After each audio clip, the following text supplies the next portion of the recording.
ایک اور اہم خبر سے آپ کو آگاہ کریں گے۔ ٹرانسپیرنسی انٹرنیشنل پاکستان کا وزیر اعظم کو خط، دوا سازی کے شعبے میں ریگولیٹری خامیوں پر تشویش کا اظہار کیا گیا ہے۔ کمپنیاں مصنوعی قلت پیدا کر کے مہنگی ادویات فروخت کر رہی ہیں۔ وفاق پر دوا سازی کی صنعت پر مؤثر نگرانی نہ کرنے کا الزام ہے، جبکہ دوا سازی کا شعبہ غیر نگرانی کا شکار ہے۔ ٹرانسپیرنسی انٹرنیشنل میں یہ خط میں بتایا گیا ہے۔ ٹرانسپیرنسی انٹرنیشنل کا وزیر اعظم پاکستان سے تحقیقات کا مطالبہ، جبکہ نظام صحت کی سالمیت برقرار رکھنے کے لیے فیصلہ کن اقدامات اٹھانے کا مطالبہ بھی کیا گیا ہے۔ ٹرانسپیرنسی انٹرنیشنل پاکستان کا وزیر اعظم کو خط، مزید تفصیلات جانیں گے عمر حیات خان سے۔ عمر بتائیے۔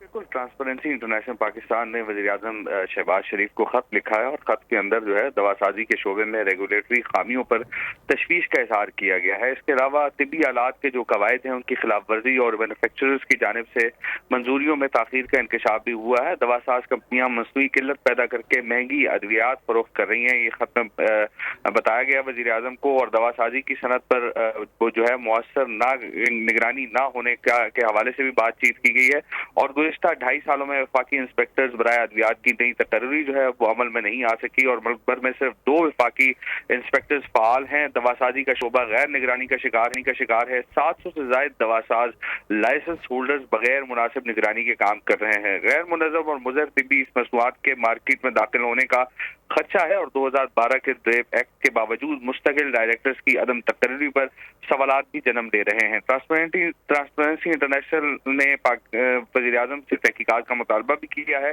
ضروری وفاقی انسپیکٹر کی تقرری اور قوانین پر سختی سے عمل درآمد پر زور بھی دیا گیا ہے۔ نظام صحت کی سالمیت برقرار رکھنے کے لیے فیصلہ کن اقدامات اٹھانے کا مطالبہ بھی خط میں سامنے آیا ہے۔ جی ٹھیک ہے، عمر حیات خان تفصیلاً آگاہ کر رہے تھے، بہت شکریہ۔